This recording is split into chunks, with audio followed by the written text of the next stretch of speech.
O relógio de parede da sala marcava 7h30 da manhã, quando Daniel entrou pela porta giratória da empresa.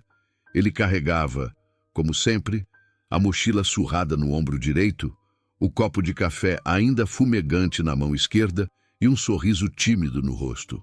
Não era o funcionário mais brilhante, nem o que mais chamava a atenção nos corredores, mas era certamente um dos mais dedicados. Daniel acreditava que o trabalho tinha um valor maior do que apenas o salário no fim do mês. Para ele, cada relatório entregue, cada planilha ajustada e cada cliente satisfeito eram formas silenciosas de contribuir com algo maior. Ele sonhava, no fundo, em um dia poder crescer ali dentro, talvez liderar um pequeno time, ou ao menos ser reconhecido pelo esforço que colocava em cada detalhe. Mas os corredores daquela empresa, com suas paredes de vidro espelhado e o ar-condicionado que parecia nunca desligar, guardavam também sombras de frustração. E a maior delas tinha um nome: Roberto. Roberto era o chefe direto de Daniel, um homem de meia idade, terno sempre impecável, olhar calculista e voz grave que ecoava pela sala. Para muitos, era sinônimo de autoridade. Para Daniel, era a fonte constante de humilhação. "Daniel, isso aqui está incompleto", disse ele certa vez, jogando sobre a mesa uma apresentação que o jovem havia preparado. "Mas eu revisei 3 vezes, senhor. O relatório está com todos os dados atualizados até ontem à noite." Atualizados. Roberto arqueou a sobrancelha. O cliente pediu inovação, não um amontoado de números. Onde está a sua criatividade? "Ah, claro, esqueci que isso é pedir demais." As palavras cortavam como lâminas invisíveis. Daniel baixou os olhos, respirou fundo e apenas assentiu.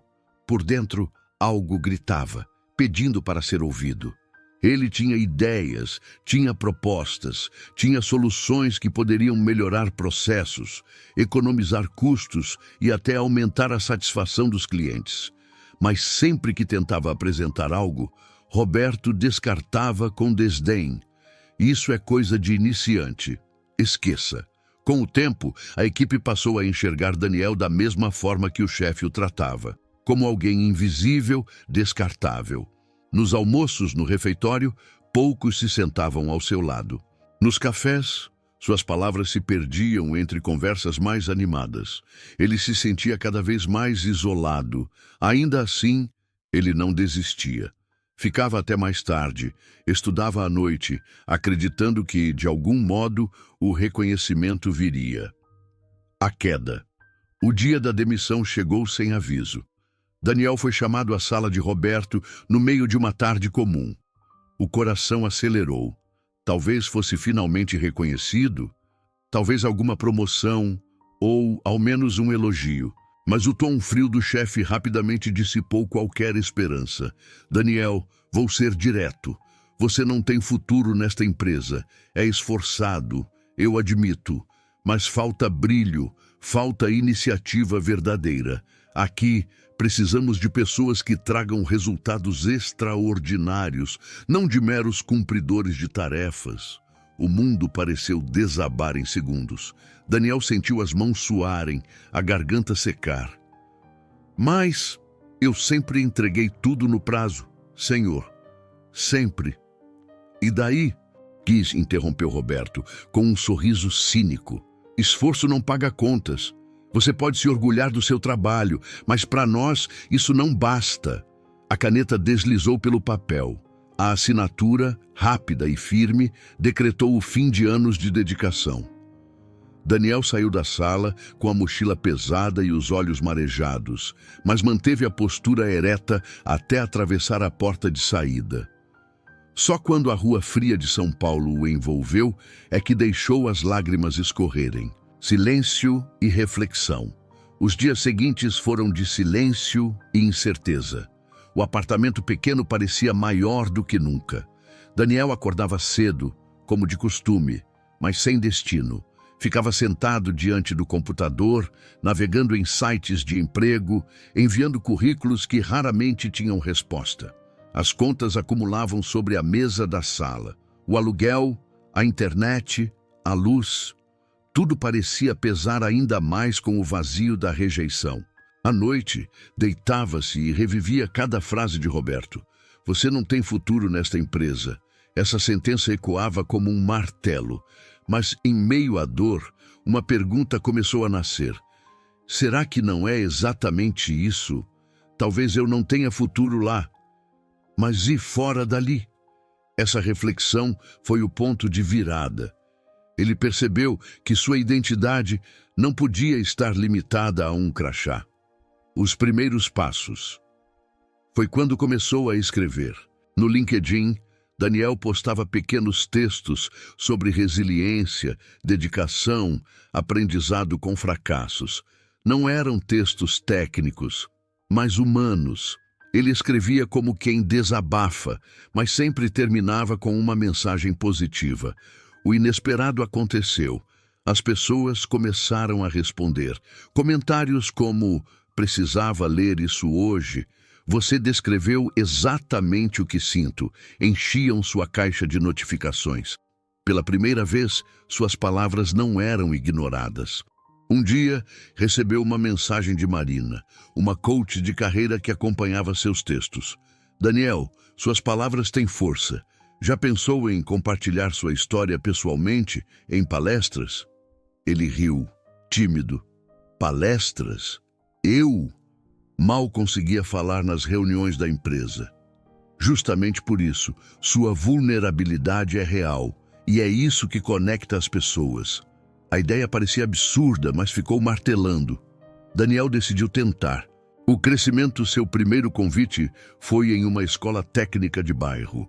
Ele chegou tremendo, com as mãos suadas, os slides mal organizados. Mas, quando começou a contar sobre sua demissão e como quase desistiu de acreditar em si mesmo, percebeu olhos atentos, jovens inclinados para a frente, absorvendo cada palavra. Ao final, os aplausos foram tímidos, mas sinceros. E uma aluna se aproximou. Moço, obrigada. Eu também achava que não tinha futuro. Agora eu acho que posso tentar de novo. Essas palavras foram como combustível. Daniel aceitou outros convites, em igrejas, associações comunitárias, pequenas empresas. Foi melhorando, estudando técnicas de comunicação, investindo em si mesmo. Sua voz, antes frágil, agora tinha firmeza. Sua história, antes motivo de vergonha, agora era inspiração. 2 anos depois, Daniel tinha uma agenda cheia. Era convidado por empresas de médio e grande porte. Já havia palestrado em auditórios lotados, e cada vez mais gente se inspirava nele. O convite inesperado. Numa tarde comum, entre um evento e outro, Daniel abriu a caixa de e-mails. Um logotipo familiar chamou sua atenção. Era da empresa onde fora demitido. O assunto dizia: convite para a palestra motivacional, Semana da Inovação. O coração disparou. Ele releu 3 vezes. Sim, era real. Na data marcada, Daniel chegou ao prédio imponente. As mesmas paredes de vidro, os mesmos corredores gelados, mas agora cada passo tinha outro peso. Ele não era mais o funcionário inseguro. Era o convidado, o palestrante. No auditório, centenas de pessoas o aguardavam. Entre elas, Roberto. O mesmo semblante sério, mas agora sentado entre tantos outros, sem poder interromper ou diminuir. Daniel subiu ao palco, respirou fundo e começou. Boa tarde a todos. Hoje quero compartilhar com vocês uma história.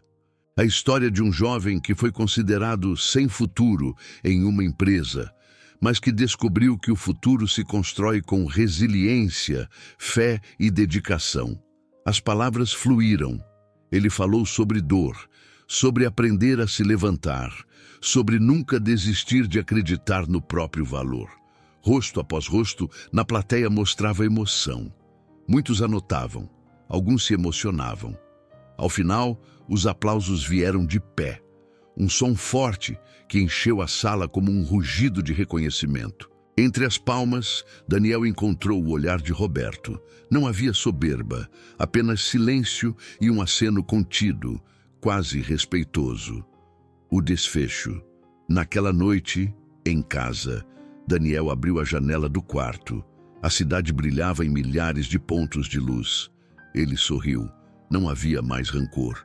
Pelo contrário, havia gratidão. Se não tivesse sido rejeitado, talvez nunca tivesse descoberto sua verdadeira voz. Ele entendeu que a vida não é sobre cargos ou títulos, mas sobre impacto, sobre tocar vidas, inspirar pessoas, fazer a diferença. E naquele instante, o jovem que não tinha futuro percebeu que havia encontrado um futuro maior do que qualquer um poderia imaginar.